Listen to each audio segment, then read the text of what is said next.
Good morning बच्चों, कैसे हो आप सभी। तो बच्चों आप सभी अच्छे होंगे और अपने आने वाले एग्ज़ाम की तैयारी अच्छे से कर रहे होंगे। तो बच्चों आज मैं आपके सामने लेकर के आया हूँ 50 महत्वपूर्ण MCQ ह्यूमन डाइजेस्टिव सिस्टम से। ठीक है बच्चों, जो मैंने आपको ह्यूमन डाइजेस्टिव सिस्टम पढ़ाया है उस टॉपिक से बच्चों मैं आपके लिए 50 महत्वपूर्ण MCQ लेकर के आया हूँ, जिन्हें करने के बाद आपको बच्चों एक अलग ही कॉन्फिडेंस महसूस होगा। ठीक है बच्चों, तो चलते हैं। पहला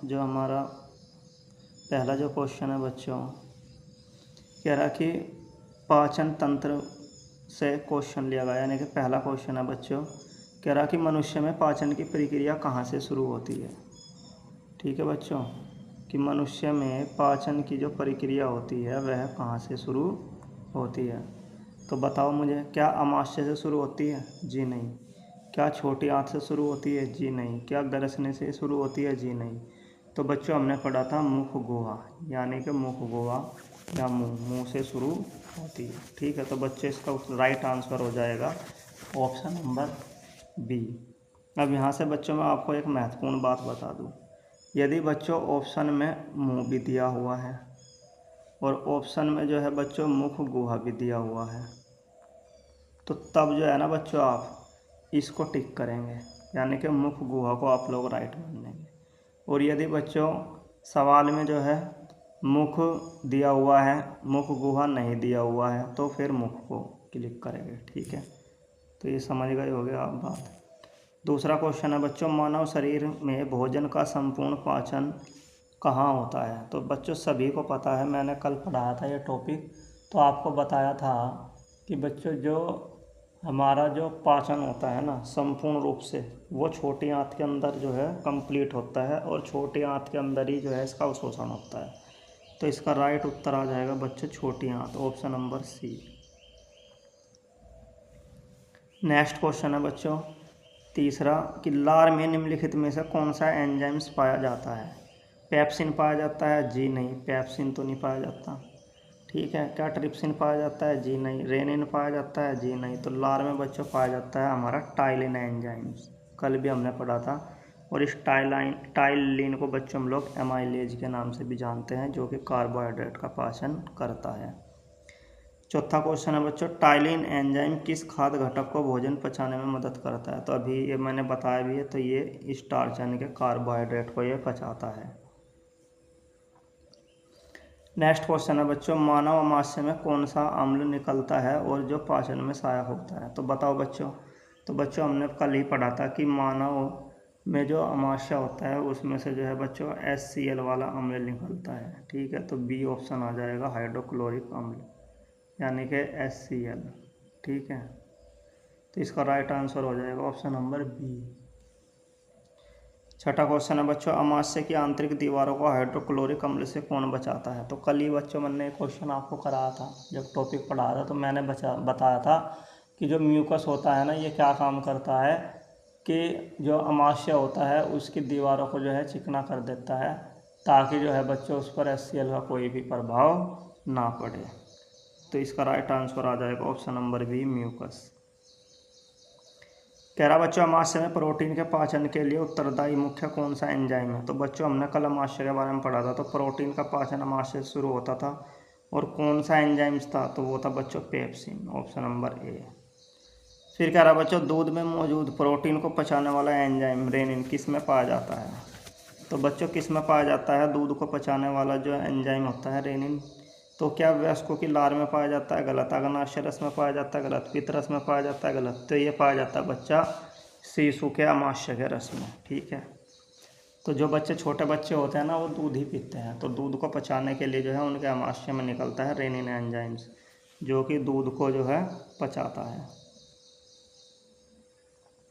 मानव शरीर की सबसे बड़ी ग्रंथि कौन सी है? बहुत ही मोस्ट इम्पोर्टेंट है। तो अग्नाशय गलत, थायराइड गलत, लार ग्रंथि गलत, तो ये आ जाएगा यकृत यानी कि लीवर। तो याद रखिएगा बच्चों कि मानव शरीर की सबसे बड़ी ग्रंथि जो है वो लीवर है, यानी कि यकृत।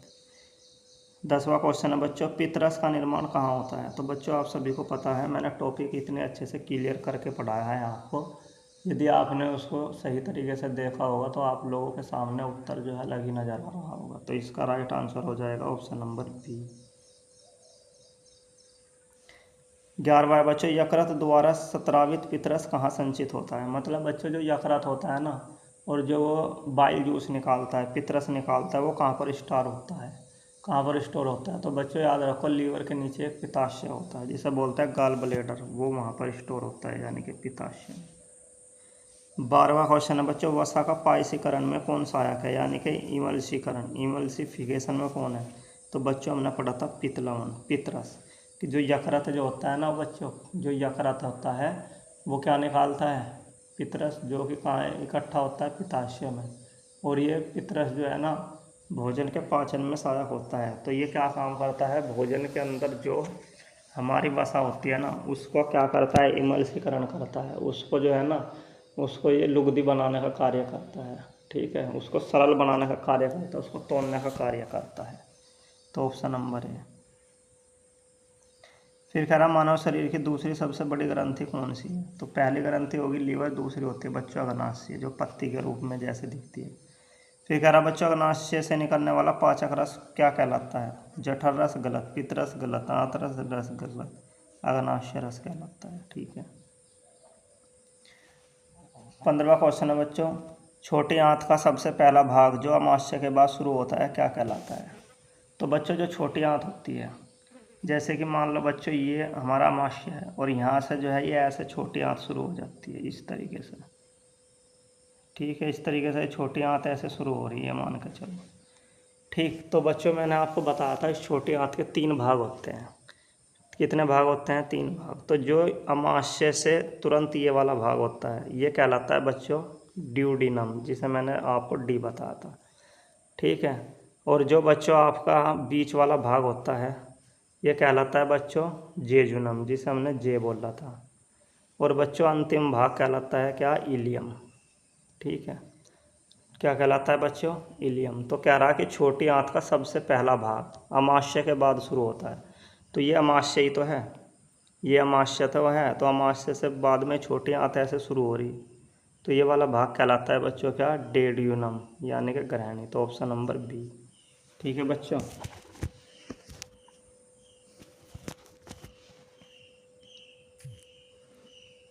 उसके बाद में है, फिर कह रहा छोटी आंत के भीतर दीवारों पर उंगली जैसी संरचनाएं क्या कहलाती है। तो वीली कहलाती है। ठीक है बच्चों। ठीक, फिर है क्वेश्चन नंबर 17, छोटी आंत में वीली का मुख्य कार्य क्या है। अम्ल का गलत, अपशिष्ट बनाना गलत, भोजन को चबाना गलत, क्या है, पचे हुए भोजन का अवशोषण करना और उसका क्षेत्र बढ़ाना। 18वां क्वेश्चन है बच्चों, वसा और लिपिड कणों का अवशोषण छोटी आंत में किसके द्वारा होता है। रक्त कोशिकाओं के द्वारा गलत, यकृत कोशिकाओं के द्वारा गलत, पेट की दीवारों के द्वारा गलत। तो ये होता है बच्चों लैक्टियल, यानी कि लस्सी का वाहिकाओं के द्वारा। बहुत ही इंपॉर्टेंट क्वेश्चन है। बड़ी आंत का मुख्य कार्य निम्नलिखित में से क्या है। तो बड़ी आंत का बच्चों मुख्य कार्य क्या होता है। तो बच्चों कल ही तो हमने पढ़ा था ये टॉपिक कि बड़ी आंत क्या काम करती है बच्चों, कि जो अनपचा भोजन होता है जो छोटी आंत के बाद में बड़ी आंत के अंदर आता है, वो फिर बड़ी आंत क्या करती है, वहाँ पर जल का अवशोषण करती है, खनिज का अवशोषण करती है। ठीक है, तो इसका राइट आंसर आ जाएगा ऑप्शन नंबर है। फिर कह रहा बच्चों बड़ी आंत के किस भाग से अपेंडिक्स जुड़ा होता है। तो बच्चों देखो मैंने आपको ये बताया था कि ये बड़ी आंत है इस तरीके से, ये क्या है बच्चों, इस तरीके की बड़ी आंत थी ना, ये बड़ी आंत थी, और ये इस तरीके से, ये इस तरीके का फंक्शन था।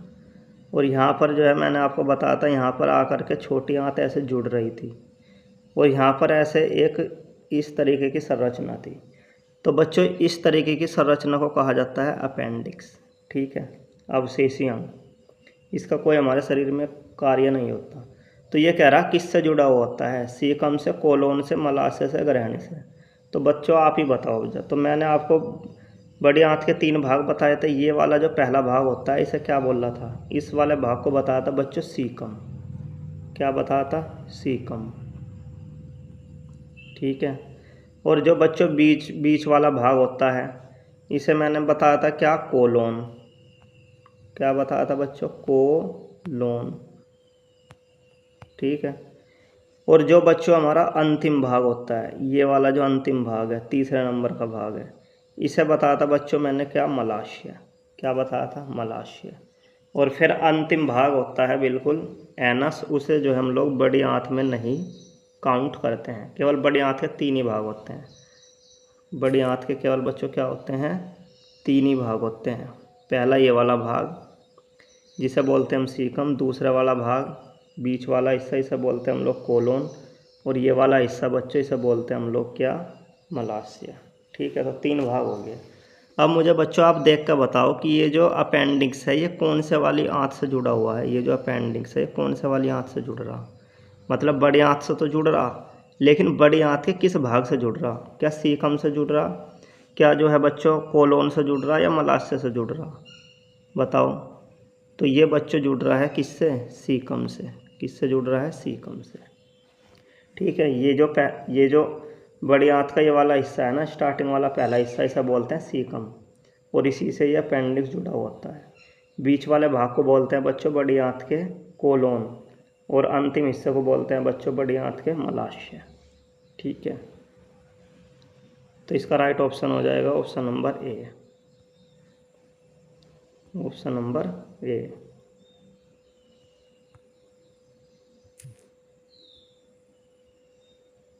मनुष्य की कुल आहार नाल की लंबाई कितनी होती है, तो कल ही बताया बच्चों 9 से 10 मीटर होती है। मानव शरीर की सबसे लंबी आंत कौन सी है, तो भाई कौन सी है, छोटी आंत है। फिर कह रहा मानव के दूध के दांत में कुल संख्या कितनी होती है, तो बच्चों याद रखो मानव के अंदर दूध के दांतों की संख्या होती है 20। फिर कह रहा एक वयस्क मनुष्य में कुल स्थायी दांतों की संख्या कितनी होती है, तो बच्चों याद रखना जो वयस्क पुरुष होते हैं उनके अंदर दांतों की संख्या होती है 32। नेक्स्ट बच्चों हम लोग बात करते हैं भोजन को काटने और कुतरने वाले दांतों को क्या कहा जाता है। ठीक है, तो बच्चों हमारे मुंह के अंदर दांत जो होते हैं ना वो 4 प्रकार के होते हैं। कितने प्रकार के होते हैं, 4 प्रकार के। पहले तो होते हैं बच्चों कौन से दांत, यानी कि कुछ दांत होते हैं जो भोजन को काटने का काम करते हैं। कुछ दांत ऐसे होते हैं बच्चों जो भोजन को चीरने फाड़ने का काम करते हैं। कुछ दांत बच्चों ऐसे होते हैं जो भोजन को पीसने और चबाने का कार्य करते हैं। ठीक है, तो ये कह रहा है कि भोजन को काटने और कुतरने वाले दांतों को क्या कहा जाता है। तो बच्चों याद रखो हमारे जो दांत होते हैं वे दांत जो भोजन को काटने का काम करते हैं, कुतरने का काम करते हैं, उन्हें कहा जाता है कंत्रक, यानी कि इंसीजर। और जो बच्चों भोजन को चीरने फाड़ने का कार्य करते हैं, जो नुकीले दांत होते हैं, जो हमारे नुकीले दांत होते हैं, उन्हें कहा जाता है बच्चों क्या, रदनंक। क्या कहा जाता है, रदनंक। और जो बच्चों पीसने का काम करते हैं, चबाने का काम करते हैं, उन दांतों को कहा जाता है चवर्णक या अग्रचवर्णक। ठीक है, ये चीज़ें हैं। दांत का टॉपिक हम लोग कभी लेकर के आएंगे तब आपको हम डीपली में पढ़ा देंगे, लेकिन आपको बच्चों याद रखना है कि जो हमारे मुंह के अंदर ये वाले दांत होते हैं, सामने वाले दांत, ठीक है, चपटे दांत, इनको कहा जाता है क्या, कंत्रक दांत। ठीक है, और जो बच्चों बराबर में जो होते हैं तो इन दांतों का प्रयोग होता है क्या, भोजन को काटने का, भोजन को काटने का, सॉफ्ट चीज़ें काटने का। ठीक है, ठीक। और जो बच्चों हमारे बराबर में दांत होते हैं इस तरीके से नुकीले वाले, आपने देखे होंगे, ये इस तरीके के जो दांत होते हैं ये भोजन को करते हैं बच्चों चीरने फाड़ने का काम, इसलिए इन्हें कब बोला जाता है बच्चों क्या, रदनंक। ठीक है, नेक्स्ट, दांतों के ऊपर पाई जाने वाली सबसे कठोर परत मुख्य रूप से किसकी बनी होती है। तो बच्चों याद रखो, मान ले कि ये हमारे दांत है, ये दांत है, ये ऐसे हमारे मसूड़े के अंदर फिट होते हैं। तो इस दांत के ऊपर बच्चों जो है ना एक परत चढ़ी हुई होती है। ठीक है, तो इस परत को क्या कहा जाता है, इनेमल कहा जाता है। क्या कहा जाता है, इनेमल। और ये किसकी बनी होती है, तो कैल्शियम फॉस्फेट की ये बनी होती है। ठीक है, फिर कह रहा बच्चों मानव शरीर का सबसे कठोर भाग कौन सा है। तो मानव शरीर का सबसे कठोर भाग कौन सा होता है, दांतों का इनेमल। ठीक है। अभी बताता ये जो दांत है ना, ये जो दांत है ये तो मसूड़े के अंदर फिट है, सॉकेट के अंदर। तो ये जो दांत है इसके ऊपर जो इनेमल चढ़ा हुआ आता है ये सबसे कठोर भाग होता है। तो इसका राइट आंसर हो जाएगा दांतों का इनेमल। मुंह से भोजन ग्रास नली के माध्यम से पेट तक किस गति के कारण पहुंचता है? तो बच्चों हमने ऐसे पढ़ा था ना, ये तो ये पे भोजन है, तो ये भोजन यहाँ पे ऐसे ऐसे सरकता आता आता आता आता ऐसे यहाँ पर आता है। तो ये किस गति के कारण आता है बच्चों? तो ये आता है बच्चों कर्माकुंचन गति के कारण, जिसे बोलते हैं हम पेरिस्टाइलिस। तो ऑप्शन नंबर ए। फिर है बच्चों, ग्रास नली की लगभग कितनी लंबाई होती है? ग्रास नली, तो ये जो यहाँ तक की लंबाई है होती है लगभग 25 सेंटीमीटर। 31वां कह रहा है बच्चों, कार्बोहाइड्रेट को ग्लूकोज में परिवर्तित करने वाला मुख्य एंजाइम्स कौन सा है? ट्रिप्सिन है, गलत। लाइपेज है, तो बस अब पेप्सिन। प्रोटीन, तो ये आ जाएगा एमाइलेज यानी कि माल्टेज भी हम इसे बोल सकते हैं, हम इसे माल्टेज भी बोलते हैं। फिर कह रहा प्रोटीन का अंतिम पाचक उत्पाद क्या है? तो बच्चों जो प्रोटीन है जब वो अंतिम पाचक उत्पाद मतलब प्रोटीन जो है अंतिम में आकर किस में बदलता है? अमीनो अम्ल में। तो इसका राइट आंसर आ जाएगा ऑप्शन नंबर बी। वसा के पूर्ण पाचन के बाद क्या प्राप्त होता है? तो मैंने आपको बताया था ना कि वसा जो है किस में बदलता है? आखिरी में आकर के वसा अम्ल और ग्लिसरॉल, इसी को फैटी एसिड और ग्लिसरॉल बोलते हैं। तो right answer option number B. वसा को पचाने वाला मुख्य एंजाइम लाइपेज किसके द्वारा स्रावित होता है? तो बच्चों मैंने आपको बताया था अग्नाशय रस में भी लाइपेज होता है, और आंतों की जो ग्रंथियाँ होती है जो आंत्र रस निकालती है उसके अंदर भी लाइपेज होता है। तो ऑप्शन नंबर बी। फिर कह रहा मानव शरीर में भोजन के पाचन का सही क्रम क्या है? तो बच्चों सही क्रम क्या है? पहले हम लोग क्या करते हैं? भोजन को अंतःग्रहण करते हैं, फिर हम उसका पाचन करते हैं, फिर क्या होता है? शोषण होता है, फिर स्वांगीकरण होता है, फिर बहिर्गमन होता है, मतलब मल त्याग होता है। तो ऑप्शन नंबर ए। कह रहा बच्चों पचे हुए भोजन का शरीर की कोशिकाओं द्वारा उपयोग करना क्या कहलाता है? स्वांगीकरण कहलाता है। जीभ के अग्रभाग से किस स्वाद का अनुभव होता है? तो बच्चों ये जीभ है, तो याद रखो जो जीभ का ये अगले वाला भाग होता है ना, इससे मीठे के बारे में पता लगता है। ठीक है। फिर कह रहा जीभ के पिछले हिस्से में किसका स्वाद का पता लगता है? तो बच्चों याद रखो ये जो जीभ का ये वाला भाग होता है ना, ये भाग बताता है हमें कड़वे स्वाद के बारे में। ठीक है। यकृत में अतिरिक्त ग्लूकोज किस रूप में संचित होता है? तो बच्चों ये हमने पढ़ा था ग्लाइकोजन के रूप में होता है। Option number B. यकृत में कौन सा विटामिन मुख्य रूप से संचित होता है? तो याद रखो बच्चों विटामिन ए होता है। फिर है बच्चों एंटेरोकाइनेज एंजाइम्स का मुख्य कार्य क्या है? तो ये है बच्चों ट्रिप्सिनोजन को ट्रिप्सिन में बदलना। ठीक है। एंटेरोकाइजेन नामक जो एंजाइम्स होता है ये क्या काम करता है? ट्रिप्सिनोजन को ट्रिप्सिन में बदलता है, और ट्रिप्सिन फिर प्रोटीन का पाचन करता है। ठीक है। भोजन को निगलते समय श्वास नली को ढकने वाली संरचना क्या कहलाती है? एपिग्लोटस। आंतों से पचे हुए पोषक तत्वों को यकृत तक ले जाने वाली मुख्य सिरे का क्या नाम है? तो इसका नाम होता है बच्चों हेपेटिक पोर्टल सिरा। ठीक है। मनुष्य के शरीर में अपेंडिक्स किस प्रकार का अंग है? तो हमने पढ़ा था ना बच्चों ये बड़ी आंत होगी है, और यहाँ पे यह अपेंडिक्स ऐसे जुड़ा हुआ है, तो यह अवशेषी है। मनुष्य इनमें से किसका पाचन नहीं कर सकता? तो बच्चों याद रखो सेलुलोज का पाचन हमारे अंदर नहीं होता। फिर कह रहा शाकाहारी जंतु में सेलुलोज का पाचन कहाँ होता है? तो सीकम में होता है, बड़ी आंत। मानव मुख में कुल कितनी लार ग्रंथियाँ पाई जाती हैं? तो बच्चों 3 जोड़ी लार ग्रंथियाँ पाई जाती है। ठीक है। कौन कौन सी पाई जाती है? तो यहाँ पे देखो नाम भी दे रखे। एक तो पाई जाती है बच्चों पैरोटिड ग्रंथि, ये दे रखी ना, ये एक तो पाई जाती है ये पैरोटिड ग्रंथि, एक पाई जाती है बच्चों सेम्बलेगजरी ग्रंथि, और एक पाई जाती है संबलीवेंगल ग्रंथि। ये 3 जोड़ी ग्रंथि होती है। एक जोड़ी होती है पैरोटिड, एक जोड़ी होती है सममैक्सिलरी ग्रंथि, और एक जोड़ी होती है समलिंगुअल ग्रंथि। ठीक है। तो ये है। तो आपसे पूछा मानव मुखगुआ में कुल कितनी जोड़ी लार ग्रंथि होती है? 3 जोड़ी। ठीक है।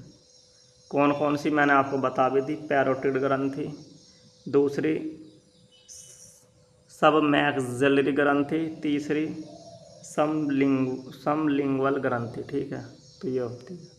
नेक्स्ट क्वेश्चन है बच्चों, सबसे बड़ी लार ग्रंथि का नाम क्या है? तो सबसे बड़ी लार ग्रंथि का नाम है पैरोटिड ग्रंथि। ठीक है।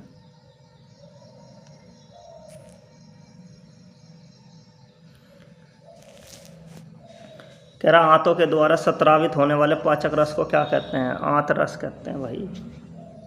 भोजन के पाचन के पश्चात बनने वाला लेईनुमा अर्ध ठोस पदार्थ क्या कहलाता है? काइम। मतलब जब भोजन का पाचन हो जाता है और उसके बाद में जो जैसे ही पाचन हो गया तो पाचन के होने के बाद बच्चे जो भी चीज़ बचती है अर्ध ठोस लेईनुमा वाली, उसे बोलते हैं हम लोग काइम। क्या बोलते हैं? काइम। ठीक है। तो बच्चों ये थे आपके लिए कुछ क्वेश्चंस, आप इन्हें करिएगा और जो है समझ के जो है आप लोग जो है ना समझना।